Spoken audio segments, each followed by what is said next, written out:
Okay, so in the next part of our class, we are going to discuss about phrasal verbs today. Okay, তাহলে আমরা আজকে জানবো phrasal verb সম্বন্ধে। Actually phrasal verb সম্বন্ধে আমি already আপনাদেরকে বেশ কিছুটা আইডিয়া দিয়েই দিয়েছিলাম আগে, এবং কিভাবে এগুলো হয় তৈরি সেটা নিয়েও আমরা ডিসকাস করেই যাচ্ছি অ্যাকচুয়ালি। তো জিনিসটা বেসিক্যালি কি, জিনিসটা phrasal verb কি বলা হয়েছে, ডেফিনেশনটা একটু দেখে নেওয়া যাক। ওকে, বলছে a phrasal verb is a verb that is made up of a main verb together with an adverb or a preposition or both. ওকে, তো এইটুকু বললে বোঝা যাচ্ছে যে ফ্রেজাল ভার্ব হচ্ছে একটা ভার্ব যেটা কিভাবে তৈরি হয়েছে না, একটা মেইন ভার্ব এবং তার সাথে হয় একটা অ্যাডভার্ব অথবা একটা প্রেপোজিশন অথবা এই দুটোর একসাথে কম্বিনেশন করে একটা নতুন ভার্ব তৈরি করা হয়েছে, যেটাকে আমরা নাম দিলাম ফ্রেজাল ভার্ব। ওকে, আচ্ছা, the meaning of the phrasal verb is different from the meaning of its separate parts. Alright, so আমাদের অরিজিনাল যে ভার্বটা ছিল সেইটার যে মিনিংটা তার সাথে ফ্রেজাল ভার্ব যে নতুন একটা তৈরি হলো আর কি, সেটার মিনিংটা কিন্তু একদম আলাদা হবে। এটা আমরা যখন ভার্বের সাথে প্রেপোজিশন কেন কানেক্টেড হয় সেটা দেখেছিলাম প্রথমে ভার্বের চ্যাপ্টারেই, যেটা আমরা একটা হিন্ট পেয়েছিলাম ট্রানজিটিভ ইনট্রানজিটিভ ভার্ব করার সময়। তখনই বলেছিলাম যে মেইন যে ভার্বটা ছিল, সাপোজ সেটা যদি ইনট্রানজিটিভ হলো তাহলে সেটাকে ট্রানজিটিভ বানানোর জন্য, মানে ইনট্রানজিটিভ মানে কি, যে সে একটা অবজেক্ট নিতে পারছে না, তো সে যাতে একটা অবজেক্ট নিতে পারে তাকে সেই হেল্পটা করার জন্য ইন্ট্রোডিউসড হলো সেন্টেন্সে একটা প্রেপোজিশন। অলরাইট, তো সেই ভার্ব প্রেপোজিশন যে কম্বিনেশনটা হলো, অরিজিনাল যে ভার্বটা ছিল তার মানেটা থেকে কিন্তু সেই মানেটা অবভিয়াসলি আলাদা হয়ে যাবে, কেননা যতক্ষণ না সে অন্যরকম একটু কিছু বলছে ততক্ষণ অবধি কিন্তু একটা নতুন অবজেক্ট সে নিতে পারবে না। তাহলে আমি যদি বলি লাভ, তো লাভ মানে হচ্ছে হাসা, আর যদি বলি লাভ অ্যাট তাহলে হচ্ছে কারুর ওপরে হাসা বা কাউকে নিয়ে হাসা বা কাউকে ছোট করে দেখানো, লাভ অ্যাট। তাহলে লাফের থেকে কিন্তু লাভ অ্যাট এর মিনিংটা একদম পাল্টে যাচ্ছে। আপনারা দেখবেন লাভ বললে কথাটা যে আই লাভড, ওকে, তাহলে আই লাভড বললে তারপরে আপনারা সাধারণত ভাবে কোনো একটা অবজেক্ট নিতে পারছেন না, কিন্তু কিন্তু the moment you say I loved at my foolishness, ঠিক আছে, তাহলে এই অ্যাটটা আসলো বলে এই লাভড অ্যাট পুরো জিনিসটা যেটা হলো সেটাকে আমরা একটা ফ্রেজাল ভার্ব বলতে পারি। যেটা ইনট্রান্সিটিভ ছিল ভার্ব সেটা ট্রান্সিটিভ হয়ে গেল, এবং তার জন্য অ্যাট মাই ফুলিশনেস, এই মাই ফুলিশনেসটা অবজেক্ট হিসেবে কিন্তু সেন্টেন্সে আসতে পারলো। ওকে, তো সেটাই এখানে বলছে যে মেন যে কম্পোনেন্টস মানে মেন ভার্ব বা প্রেপোজিশন বা অ্যাডভার্ব সেগুলোর কোনোটার সাথেই কিন্তু এটার মানে এক হবে না, সম্পূর্ণ একটা নতুন মানে একটা নতুন ভার্ব ক্রিয়েট করবে একটা ফ্রেজাল ভার্ব। অলরাইট, আচ্ছা, এবার ফ্রেজাল ভার্ব দু ধরনের হতে পারে, একটা হচ্ছে ট্রানজিটিভ আর একটা হচ্ছে ইনট্রানজিটিভ। তো আমরা এতদিন অবধি যা আলোচনা করছিলাম যে প্রেপোজিশন আসেই একটা অবজেক্ট নেওয়ার জন্য, এই ক্ষেত্রে এই স্টেজে দাঁড়িয়ে আমি বলবো যে সেটা সব ক্ষেত্রে হয় না। কিছু কিছু ভাবে আমরা সেন্টেন্সটাকে রিপ্রেজেন্ট করার চেষ্টা করি যেখানে অবজেক্টের প্রয়োজন নেই, কিন্তু যেখানে একটা ফ্রেজাল ভার্বের প্রয়োজন আছে সেখানে শুধু নর্মাল ভার্বটাকে দিয়ে একটা পার্টিকুলার জিনিস বোঝানো যাচ্ছে না, তো অবজেক্ট বিহীন ভাবেই কিন্তু সে একটা মিনিংফুল কিছু তৈরি করতে পারে একটা সেন্টেন্স। তো এটা বলা ভুলই হবে যে একটা অবজেক্ট না থাকলে একটা প্রেপোজিশন এলো কেন, সেটা নাও থাকতে পারে। প্রেপোজিশন আসলো, ফ্রেজাল ভার্ব তৈরি হলো, কিন্তু অবজেক্ট এলো না, হয়তো সেরকমও হবে। সেরকম কিছু নতুন ধরনের সেন্টেন্সেস আমরা এখন দেখব। অলরাইট, আচ্ছা, তো ট্রানজিটিভ অ্যান্ড ইনট্রানজিটিভ বোথ হতে পারে ফ্রেজাল ভার্ব। প্রথমে দেখা যাক কিছু ট্রানজিটিভ ফ্রেজাল ভার্বের এক্সাম্পল। টেক আফটার, ওকে, এই পুরো জিনিসটা হচ্ছে আমাদের ফ্রেজাল ভার্বটা। দেখাই যাচ্ছে টেক হচ্ছে দি অরিজিনাল ভার্ব আর আফটার একটা preposition, so take after.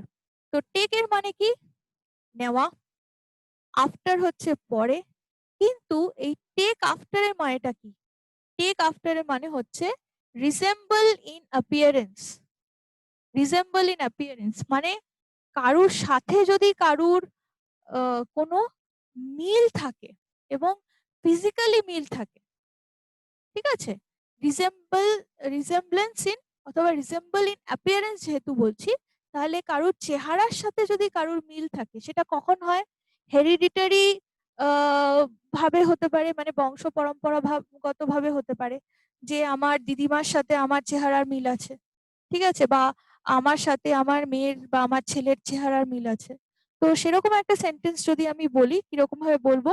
She takes after her mother. মানে একটি মেয়ের কথা বলা হয়েছে যার চেহারাটা অনেকটা তার মায়ের সাথে একরকম, তাই কি বলবো? She takes after her mother, মানে she resembles her mother. Okay, so এইরকম ভাবে আমি বলতে পারি। তাহলে দেখা যাচ্ছে টেক যেটা ছিল সেটার সাথে টেক আফটার এর মানেটা একদমই মিলছে না, সম্পূর্ণ নতুন একটা মানে তৈরি হলো যখন আমরা টেক আর আফটার দুটোকে একসাথে জুড়ে দিলাম, একটা নতুন ফ্রেজাল ভার্ব বানালাম। ওকে, যেটার মানেটা হলো রিজেম্বল ইন অ্যাপিয়ারেন্স। এবং অবজেক্টটা কি পেলাম? যেহেতু এটা ট্রানজিটিভ ফ্রেজাল ভার্ব, তাই অবজেক্ট একটা এসছে নিশ্চয়ই, সেটা হচ্ছে her mother. So she is the subject, takes after hmm, কেননা একে আমার প্রশ্ন করতে হবে অবজেক্টের জন্য। টেকস আফটার হুম, তো আমি উত্তর পাবো হার মাদার। সো এইটা হচ্ছে আমার অবজেক্ট। ওকে,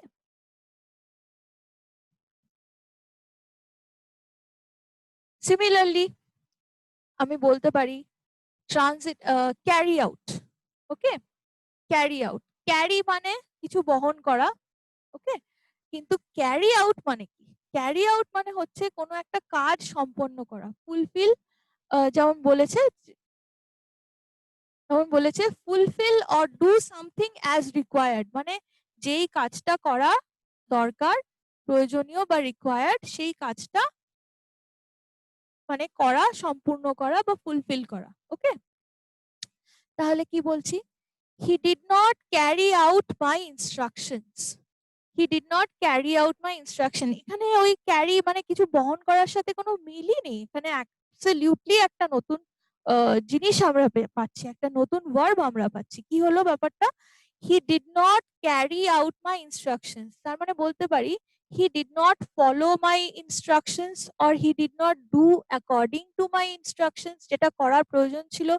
অর এই যে বলছে যে ডু সামথিং অ্যাজ রিকোয়ার্ড, সেই জিনিসটা করলো না, তাই কি বললাম? He did not carry out my instructions. তাহলে ক্যারি আউট কে আমি জিজ্ঞেস করব হোয়াট, অবজেক্টের জন্য, because this is our phrasal verb. আর একে আমি জিজ্ঞেস করব হোয়াট, তাহলে অবজেক্ট কি পাবো? এইটা, হোয়াট। আমার অবজেক্ট হয়ে গেল এইটা, মাই ইনস্ট্রাকশনস। ঠিক আছে, ওকে। এবার আমরা দেখব ফ্রেজাল ভার্ব যখন ইনট্রানজিটিভ হয় কিরকম হয়। শেপ আপ, শেপ মানে একটা কোনো কিছু শেপ, অলরাইট। কিন্তু শেপ আপ মানে কি? শেপ আপ মানে হতে পারে মেক প্রোগ্রেস, এটা একটা তার মানে হতে পারে। আরেকটা মানে হতে পারে ডেভেলপ, ঠিক আছে? সো মেক প্রোগ্রেস যখন তার মানে হবে, আমরা আচ্ছা আরেকটা জিনিস বলে রাখছি, সেটা হচ্ছে ফ্রেজাল ভার্ব আপনারা যখন পড়বেন, অনেক ফ্রেজাল ভার্ব হয়, কেননা যত ভার্ব আছে তার সাথে আলাদা আলাদা প্রেপোজিশন কম্বিনেশন করতে করতে দেখা যাবে যে আপনারা যদি অ্যালফাবেটিক্যাল অর্ডার ধরে যান, অনেক অনেক ফ্রেজাল ভার্ব আছে। তো আমাদের এই একটা ক্লাসে তো এত ফ্রেজাল ভার্ব নিয়ে আলোচনা করা সম্ভব না। সো কিন্তু অ্যাট দ্য সেম টাইম আমি বলবো যে ফ্রেজাল ভার্বটা খুব ইম্পর্টেন্ট একটা জিনিস। এবং যেমন প্রেপোজিশনের প্রশ্ন গত যেই সমস্ত পরীক্ষায় আমরা দেখলাম, এত ধরনের পরীক্ষাতে প্রেপোজিশন এসছে, সেরকম আমরা আজকে ফ্রেজাল ভার্বেরও যেই প্রশ্নগুলো রিসেন্টলি যে পরীক্ষাগুলোতে এসে সেগুলো আমরা আলোচনা করব। তো it is nonetheless a very important chapter. All right. Particularly for competitive examination, যদি এটা আপনারা স্কুল বা কলেজ লেভেলে নাও পড়ে থাকেন about phrasal verb, but definitely it is something to know about or learn with respect to your competitive examination studies or preparation. So please do not let this one go, কারণ এখান থেকে খুব ভালো প্রশ্ন কিছু আপনারা এক্সপেক্ট করতেই পারেন যে কোনো পরীক্ষাতে, WBCS হোক, ব্যাংকিং হোক। এবার প্রশ্ন হচ্ছে যে আমরা ফ্রেজাল ভার্বের যে লিস্ট আছে সেটা পাবো কোথা থেকে? ওকে? তো আমি তো আপনাদেরকে প্রথমেই ক্লাসের শুরুতে বলেছিলাম যে সবার কাছে একটা বেসিক গ্রামার বই থাকার খুব প্রয়োজন আছে। যেইটা স্কুল লেভেলে আপনারা মানে হাই স্কুল লেভেলে, মানে ধরুন যে ক্লাস 8, 9, 10 এটাই ধরলাম, বিকজ কম্পিটিটিভ এক্সামিনেশন গুলোতে 11, 12 এর সিলেবাসও কিন্তু ফলো করে না। It is only restricted till class 10 syllabus. Please don't you know go beyond that. Unnecessary 11, 12 বা আরো হায়ার লেভেলের ইংলিশ পড়ার কোনো প্রয়োজন নেই, সেটা আমি সবসময় বলে আসছি। তো এবার ওই 8, 9, 10 এ আপনারা যেই বইটা ফলো করেছিলেন স্কুলে, যেই বোর্ড থেকেই আপনারা আসুন না কেন, CBSE, ICSE, West Bengal board, আপনারা অবশ্যই সেই একটা বই জোগাড় করার চেষ্টা করবেন। এবং আমি বলবো পার্সোনালি, যেহেতু যেইটা স্কুলের যে বইটা রেফার করা ছিল সেটাই যদি পড়তে পারেন তাহলে আরো ভালো হয়, নতুন কোনো বই নতুন করে না পড়ে, because you are already familiar with that content, right? এবার রেন এন্ড মার্টিনের কথা আমি বলেছিলাম। রেন এন্ড মার্টিন যদি আপনারা না জোগাড় করে থাকতে পারেন, যা বই আছে সেটা ঠিক আছে। আর আরেকটা জিনিস হচ্ছে যে রেন এন্ড মার্টিনে কিন্তু আলাদা করে ফ্রেজাল ভার্ব বলে কোনো চ্যাপ্টার নেই। ওকে? সো ওখানে ইডিয়ামস এর একটা চ্যাপ্টার আছে, সেখানে আপনারা এই ধরনের জিনিস কিছু পেতে পারেন। সেখানে অনেক এক্সাম্পল আছে that you can go through, কিন্তু সেটাও কিন্তু অ্যালফাবেটিক্যালি আপনারা যেভাবে পড়ে কমফোর্টেবল হবেন সেরকম ভাবে কিন্তু দেওয়া নেই। অবভিয়াসলি আপনারা একবার ডেফিনেটলি ইডিয়ামস এর চ্যাপ্টারটা গো থ্রু করবেন। তাহলে কোথা থেকে পাওয়া যেতে পারে? আপনারা গুগল সার্চ করে দেখবেন, ভালো যেই সাইট গুলো আছে ওখানে কিন্তু অনেক এই ফ্রেজাল ভার্বের আপনারা সন্ধান পেতেই পারেন। অনেক অপশনস আছে। প্রথম দিকের যে অপশন গুলো আসবে ফ্রেজাল ভার্ব লিস্ট বলে, সেগুলোই চুজ করার চেষ্টা করবেন, কেননা সেগুলো অথেন্টিক সাইট হয় যেগুলো একদম প্রথম দিকে লিস্টেড থাকে সার্চে। ওকে? সো অনলাইন আপনারা পেয়ে যাবেন, আপনারা পড়ুন এবং কিরকম ভাবে অ্যাপ্রোচ করবেন ফ্রেজাল ভার্বকে সেটাই আমরা আজকে দেখব। ওকে? আচ্ছা, তাহলে শেপ আপ, এবং আরেকটা যেটা আমি, যে প্রসঙ্গটা থেকে এই এত কথা হলো, যে এক একটা ফ্রেজাল ভার্বে আপনারা দেখবেন যে এক একটা ফ্রেজাল ভার্বের কিন্তু একটা ছাড়া দুটো তিনটে আলাদা আলাদা মিনিংও থাকে। একটা হয়তো একটা মিনিং আছে কোন একটা ফ্রেজাল ভার্বের, কিন্তু এছাড়া অনেক ফ্রেজাল ভার্বেরই দুটো আলাদা বা তিনটে আলাদা মিনিং আছে। ওকে? সেটার সাথে যে করেসপন্ডিং এক্সাম্পল গুলো আছে সেগুলোও কিন্তু এক্সপ্লোর করবেন। যে কোনো লিস্ট দেখবেন সেখানে যাতে এক্সাম্পল গুলো মেনশন করা থাকে, সেরকম একটা কোনো কন্টেন্ট বা রাইট আপ বা যাই আপনারা দেখছেন, এক্সাম্পল সহ পড়বেন। কেননা শুধু ডেফিনেশন, যেমন এখানে বলা আছে শেপ আপের মানে হচ্ছে মেক প্রোগ্রেস, শুধু এইটুকু বললে কিন্তু কনসেপ্টটা ক্লিয়ার হবে না আনলেস আপনারা একটা এক্সাম্পল দেখছেন। তো অবশ্যই মানেটা বুঝবেন এবং সেটা এক্সাম্পলে অ্যাপ্লাই কিরকম ভাবে করা হয়েছে সেটা দেখবেন।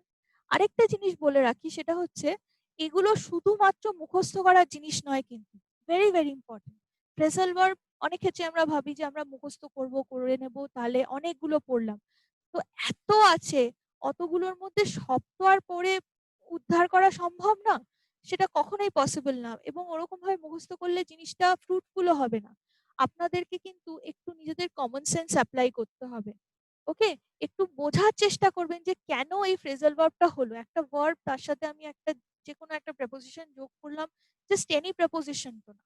তো তার সাথে একটা পার্টিকুলার যখন কিছু দিচ্ছি প্রেপোজিশন, অনেক সময় সেটাই একটা হিন্টের কাজ করে। সাপোজ আপনারা যেগুলো পড়েছেন, মুখস্থ করেছেন, তার বাইরে যদি কিছু চলেও আসে পরীক্ষাতে, সাপোজ পেলেন, তাহলেও ঘাবড়ে যাবেন না। ওটা দেখে একটু কমন সেন্স অ্যাপ্লাই করার চেষ্টা করবেন, সেখান থেকেও কিন্তু আপনারা একটা হিন্ট বা ক্লু পেতে পারেন। তো ফ্রেজাল ভার্বকে আপনারা এরকম ভাবেই ট্রিট করুন যে আপনারা বুঝবেন মানেটা, কনসেপ্টটা, সেটা এক্সাম্পলে ইমপ্লিমেন্ট করার চেষ্টা করবেন এবং সেরকম ভাবেই মনে রাখার চেষ্টা করবেন। অলরাইট?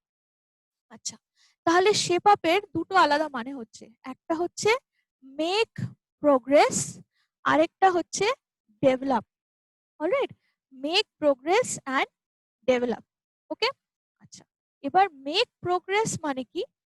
মানে হচ্ছে কোনো কিছু জিনিসের উন্নতি হচ্ছে। ঠিক আছে? ডেভেলপ করাটা মোরলেস কাছাকাছি যায় আর কি। তো আমি বলতে পারি example, our plans are shaping up, মানে our plans are making progress or our plans are developing, দু রকম ভাবেই বলা যেতে পারে। ওকে? তাহলে এটা হয়ে গেল একটা intransitive phrasal verb. Why? Because দেখুন শেপ আপের বা শেপিং আপের পরে কিন্তু কোনো অবজেক্ট কিছু আর নেই, ঠিক আছে? So our plans are making progress, এইটুকু বলেই আমি ক্ষান্ত হয়ে যেতে পারি, মানে our plans are shaping up. এরপরে আসছে ব্রেক ডাউন। রাইট? ব্রেক ডাউনের মানে কি? ব্রেক ডাউনের অনেক মানে হতে পারে। একটা ব্রেক ডাউনের মানে হচ্ছে আউট অফ অর্ডার হয়ে যাওয়া, যে গাড়ি ব্রেক ডাউন হয়ে গেছে। ওকে, তার মানে সেটা বা অনেকের আবার যেমন ইমোশনাল ব্রেকডাউন হয়, আমরা বলি না যে হি broke down. Okay, so the martyrs wife broke down in front of her husband's coffin, মানে ইমোশনালি দেখে তার সোলজার হাজবেন্ড যে মার্টিয়ার্ড হয়েছে তাকে দেখে ইমোশনালি সে ব্রেকডাউন করে গেল। তো ইমোশনাল ব্রেকডাউন হতে পারে, বা কোনো যান্ত্রিক গোলযোগ হওয়ার কারণে কোনো একটা জিনিস ফাংশন করা বন্ধ করে দিয়েছে, সেটাও হতে পারে, যেটা আমি এখানে লিখেছি সিজ টু ফাংশন, সেটাও হতে পারে। ওকে, যেমন গাড়ি অথবা অন্য কিছু। তো এক্সাম্পল কি বলছে, he was late because his car broke down. Alright, because his car broke down. Alright, তাহলে এখানেও দেখা যাচ্ছে যে ব্রোক ডাউনের পরে কিন্তু আর কোনো অবজেক্ট এলো না, তাহলে এটাও अगेन ইনট্রানজিটিভ ফ্রেজাল ভার্ব। তো আপনারা be flexible, be open about both the possibilities, কি একটা ফ্রেজাল ভার্ব থাকলে তারপরে অবজেক্ট থাকতেও পারে নাও থাকতে পারে। ওকে, সো এরকম ভাবে ভাবলে দেখবেন যে অনেক কিছু যেইটাই আসছে আপনারা সেই এই অ্যাপ্রোচ গুলো ঠিক রাখলে বুঝতে সুবিধা হয়, এবং কখনো এরকম মনে হয় না যে আরে অবজেক্ট নেই তার মানে এই জিনিসটা ভুল, সেটা কিন্তু তাহলে কখনো হবে না। অলরাইট,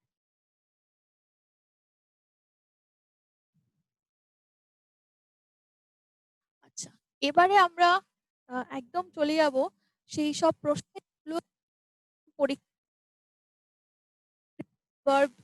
থেকে খুব রেলেভেন্ট এই প্রশ্নগুলো, যেমন WBCS প্রিলিমিনারি এক্সামিনেশন 2017-এ এসছিল এই প্রশ্নটা। দেওয়া আছে কল আপ, এই ফ্রেজাল ভার্বটা জিজ্ঞেস করা হয়েছে তার মিনিং কি হতে পারে, এবং চারটে অপশন দেওয়া রয়েছে, আপনাদেরকে চারটের মধ্যে থেকে একটা অপশন চুজ করতে হবে। ওকে, কল আপ মানে কি? কল আপ মানে হচ্ছে টু রিকল সামথিং, মানে টু রিকালেক্ট সামথিংও বলা যেতে পারে, ঠিক আছে?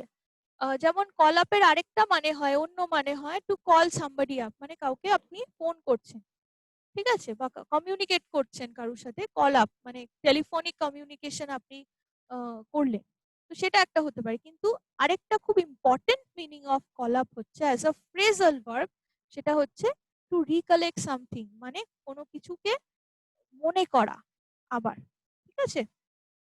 তো রিকল, সেটাকে আমি রিকালেক্টও বলতে পারি। তো আমার প্রথম অপশন যেটা আছে সেটাই হবে ঠিক। বাকিগুলো কেন হবে না? অ্যান্টিসিপেট করা মানে কোনো কিছু একটা হতে পারে, সেরকম একটা কিছু প্রেডিকশন দেওয়া বা চিন্তা ভাবনা করা, সেটা অ্যান্টিসিপেট। বি ফ্রেন্ড মানে কারোর সাথে আহ, বন্ধুত্ব করা। ইনভাইট, তো ইনভাইট আপনারা সকলেই জানেন, তো এগুলো কোনোটাই হবে না।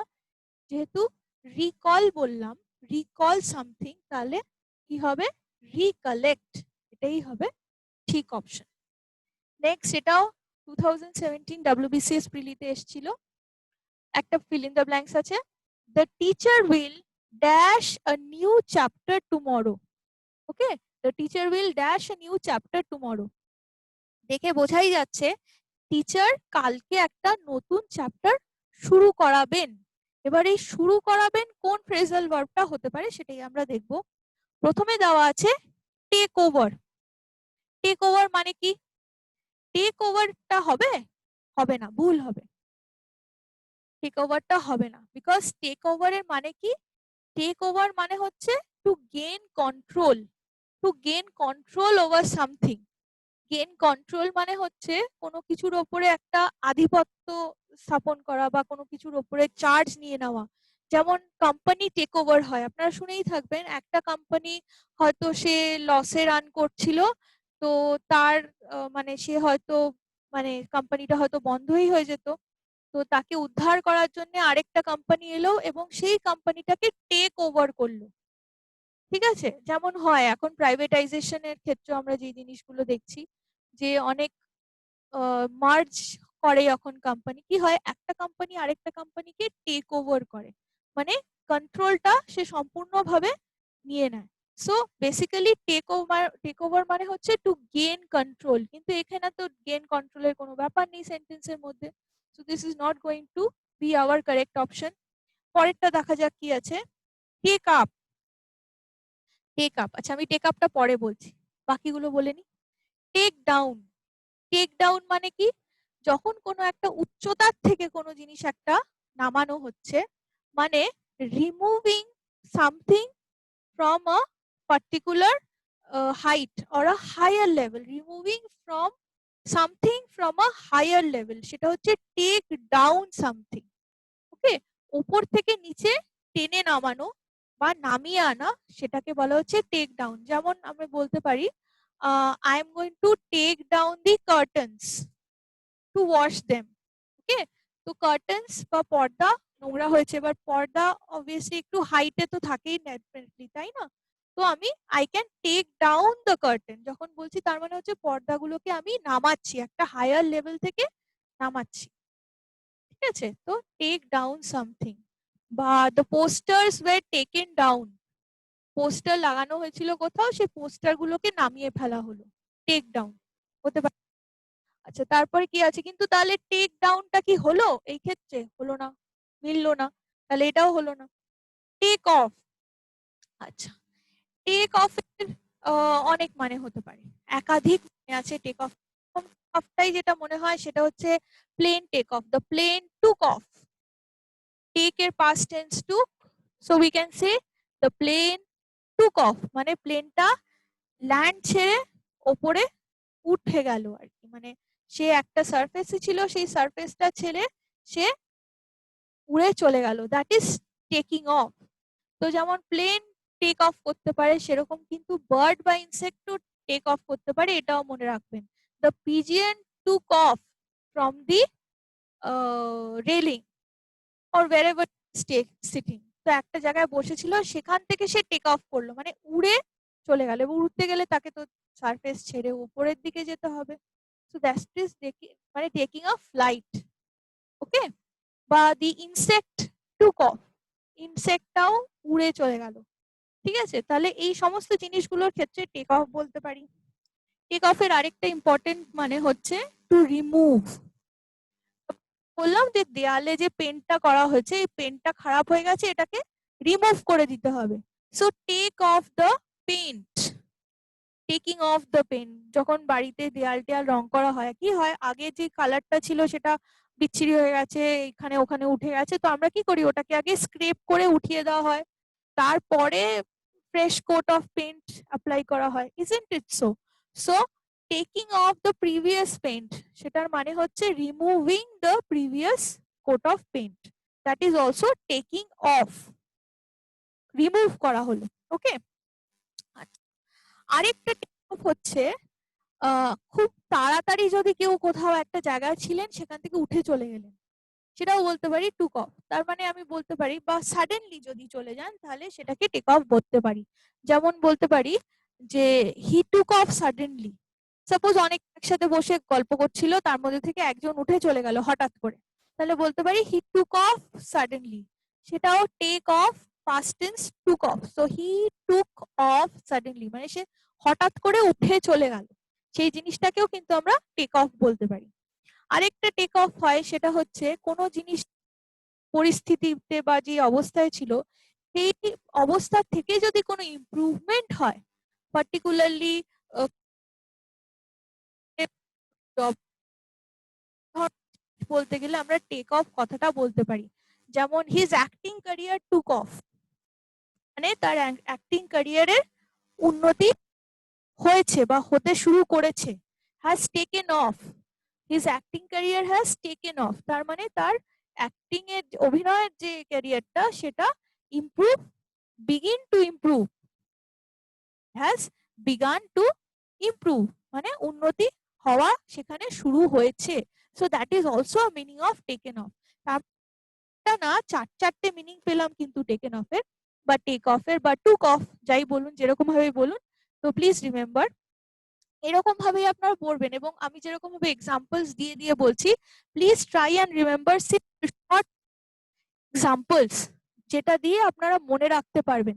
কেননা শুধু মনে করে গেলাম, এই যে আমি গড়গড়িয়ে যদি শুধু মিনিং গুলো পড়তে থাকি, সবাই rather remember those phrasal verbs in examples, তাহলে জিনিসটা করতেও দেখবেন আপনারা ইউজ করছেন। তাহলেও এই যে বললাম his acting career took off, suppose you are speaking about some actor or actress, তো আপনারা ওরকম ভাবে বলতে পারেন, কথাটা করা যেতেই পারে।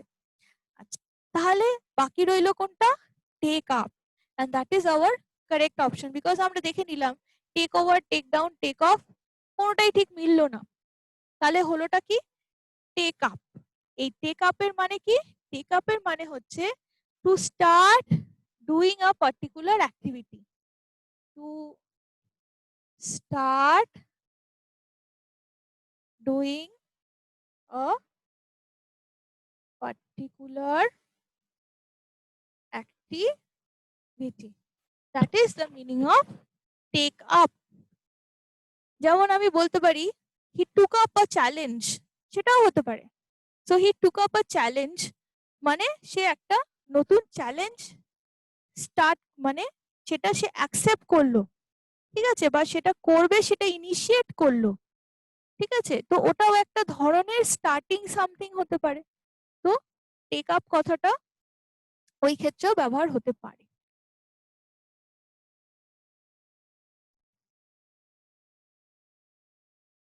নেক্সট দেখা যাক কি আছে। বলছে fill in with the right phrasal verb. আচ্ছা, এটাও WBCS প্রিলি 2018 এর প্রশ্ন। কি আছে? The detective suddenly dash a useful clue. সেন্টেন্সটা থেকে বোঝাই যাচ্ছে যে ডিটেকটিভ হঠাৎ করে একটা ইউজফুল ক্লু খুঁজে পেলেন। এবার এই যে খুঁজে পেলেন, সেটা এই চারটের মধ্যে কোন অপশনটা বোঝাচ্ছে সেটা এবার আমরা দেখব। প্রথমে আমরা দেখি কি আছে, গেভ ইন। গেভ ইন, আচ্ছা গেভ ইন কথাটা এসছে গিভ ইন থেকে। গিভ ইন, গিভ ইন মানে হচ্ছে কোনো কিছুর মানে কাইন্ড অফ একটা হার স্বীকার করে নেওয়া, নতি স্বীকার করে নেওয়া, সেই জিনিসটা হচ্ছে গিভ ইন। মানে to be defeated or overcome by somebody, মানে অ্যালাউ ওয়ানসেলফ। শুধু ডিফিটেড না, মানে আমি অ্যালাউ করলাম যে আমাকে কেউ হারিয়ে দিল, বা আমি অ্যালাউ করলাম যে আমাকে কেউ পরাস্ত করলো, বা আমাকে কেউ মানে ক্যাপচার করলো। তো সেরকম কোনো কিছুটাই হতে পারে গিভ ইন, ঠিক আছে। তো বলতে পারি the rebels were forced to give in, তার মানে যারা রেবেল ছিল তারা নতি স্বীকার করলো। হয়তো তাদেরকে সেরকম ভাবেই প্রেসারাইজ করা হলো যে তারা আলটিমেটলি রেবেলসরা নতি স্বীকার করলো। তো সেই নতি স্বীকার করাটা হচ্ছে গিভ ইন, যার পাস্ট হচ্ছে gave in. Gave in to pressure or something, এরকম ভাবে আমরা সেন্টেন্সের মধ্যে সেটা ইউজ করতে পারি। তাহলে এটা কি এখানে হবে? এক্ষেত্রে তো সেটা হচ্ছে না, সেরকম সারেন্ডার করার কথা তো কোথাও বলা নেই। আচ্ছা, পরেরটা কি আছে? Came across. কেম অ্যাক্রস মানে কি? কেম অ্যাক্রস মানে হচ্ছে discover something or someone by chance. Okay, discover something or someone by chance, এইটা এখানে হবে। তার মানে এই বিটা হচ্ছে আমাদের কারেক্ট অপশন, আগেই মার্ক করে নিচ্ছি। কেম অ্যাক্রস মানে সাপোজ আমি বললাম I came across my friend yesterday, ঠিক আছে। তার মানে I came across my friend হচ্ছে হঠাৎ করে আমার বন্ধুর সাথে আমার কালকে দেখা হয়ে গেছে। এই যে হঠাৎ করে দেখা হয়ে যাওয়াটা, সেটাকে যেমন আমি কেম অ্যাক্রস বলবো, সেরকমই হয়তো আমি হঠাৎ করে কোনো একটা জিনিস, জরুরি জিনিস খুঁজে পেয়ে গেলাম, সেটাকে কেম অ্যাক্রস। এই যে যেমন এখানে হচ্ছে the detective came across a useful clue, তার মানে ডিটেকটিভ হঠাৎ করেই একটা দরকারি একটা ক্লু, সেটা উনি খুঁজে পেয়ে গেলেন, ঠিক আছে, খুঁজে পেলেন। এটাই হচ্ছে কেম অ্যাক্রস এর মানে এইখানে। আচ্ছা, বাকিগুলো একটু দেখে নেওয়া যাক। ফিল আপ মানে কি? ফিল আপ মানে হচ্ছে কোনো কিছু জিনিসকে সম্পূর্ণ করা, সাপোজ ইনকমপ্লিট আছে সেই জিনিসটাকে সম্পূর্ণ করা, তার মানে to fill in or to complete something, সেটাকে আমি ফিল আপ বলতে পারি। যে হতেই পারে এরকম ভাবে বলা যে the post of salesman were filled up, ঠিক আছে, যে পোস্ট যেগুলো খালি ছিল সেগুলো পূরণ করা হলো, মানে লোকজনকে নিয়োগ করা হলো সেই পোস্টে। আচ্ছা, আর অপশন কি আছে? আচ্ছা, ফেল ডাউন, ফেল ডাউন তো আপনারা জানেনই, পড়ে যাওয়া, সো কোনোটাই না, তাহলে অপশন হচ্ছে দিস ওয়ান বি। আচ্ছা, নেক্সট কি বলেছে? Replace the underline verb with the most appropriate phrasal verb. Okay, এটা এসছে WBCS, sorry, PSC clerkship examination, যেটা আমরা প্রেপোজিশনও যেইটার থেকে প্রশ্ন পেয়েছিলাম অনেক, সেই পরীক্ষাটাতে ফ্রেজাল ভার্ব থেকেও কিন্তু প্রশ্ন এসছে কিছু। কিরকম? বলছে একটা ভার্ব দেওয়া আছে, এবার ভার্বটাকে একটা ফ্রেজাল ভার্ব দিয়ে রিপ্লেস করতে হবে। এরকম হতেই পারে যে আমি চাইলে একটা ভার্ব দিয়েও বলতে পারি, আবার তার যদি একই মানের কোনো ফ্রেজাল ভার্ব হয় সেটা দিয়েও রিপ্লেস করতেই পারি। তো এরকম কিছু আছে কিনা দেখা যাক এখানে। He to visit him at his home. এবার এই ভিজিটটা হচ্ছে আমাদের ভার্ব, যেটার জন্য আমাদেরকে রিপ্লেস করতে হবে একটা কোনো কিছু দিয়ে। তো আচ্ছা, ভিজিটের মানে হচ্ছে এখানে কি কি আছে দেখা যাক। আমাদের এখানে আছে কল ফর। কল ফর মানে কি? কল ফর এর মানে হচ্ছে to demand or to require. Call for মানে হচ্ছে কোনো কিছু তলব করা, সেটাও হতে পারে, বা না, তলব করা না, call for, call up, sorry, call for মানে হচ্ছে টু রিকোয়ার অর ডিমান্ড বলা যেতে পারে। ওকে, আচ্ছা, তারপরে আছে কল অন। এই কল অন এর মানে হচ্ছে visit. This is the meaning of visit. To call on somebody মানে হচ্ছে টু ভিজিট সামবডি, কারোর সাথে দেখা করতে যাওয়া হলো, তো আই কলড অন সামবডি মানে I went to visit somebody. তো this is the correct one. বাকিগুলো একবার দেখা যাক কি আছে। আছে কল আপ। আচ্ছা, কল আপ মানে হচ্ছে কারুকে কমিউনিকেট, কারোর সাথে কমিউনিকেট করা by phone etcetera. Alright, so I called up my friends. So called up my friends মানে আমি কমিউনিকেট করলাম with my friends over telephone. Alright, আচ্ছা, কিন্তু এটার আরেকটা খুব গুরুত্বপূর্ণ মিনিং আছে কল আপের, সেটা মানে হচ্ছে সামান for military or national emergency or service. ঠিক আছে, যে যখন প্রয়োজন হয়েছে দেশের অথবা সৈন্যের প্রয়োজন হয়েছে কোনো সোলজারকে, তখন তাদেরকে ডেকে পাঠানো যে হয়, সেই ডেকে পাঠানোটা সামন করা মানে হচ্ছে ডেকে পাঠানো অফিসিয়ালি। তো সামন করা হচ্ছে যে আদেশ দিয়ে ডেকে পাঠানো, রাদার বললে বেশি ভালো হবে। তো কাউকে আদেশ দিয়ে ডেকে পাঠানো হলো, তো সেই জিনিসটা বলবে হচ্ছে কল আপ। ওকে, সো সামন for, let me write down, summon for military or national service or national service, সেটাও হচ্ছে কলনের একটা মানে। তো যেমন বলা যেতে পারে the general called called up um, reinforcements. Okay, the general, I'm going to write it down, the general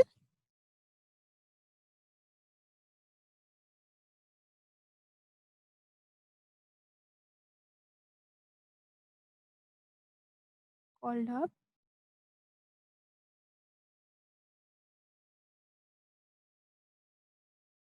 reinforcements.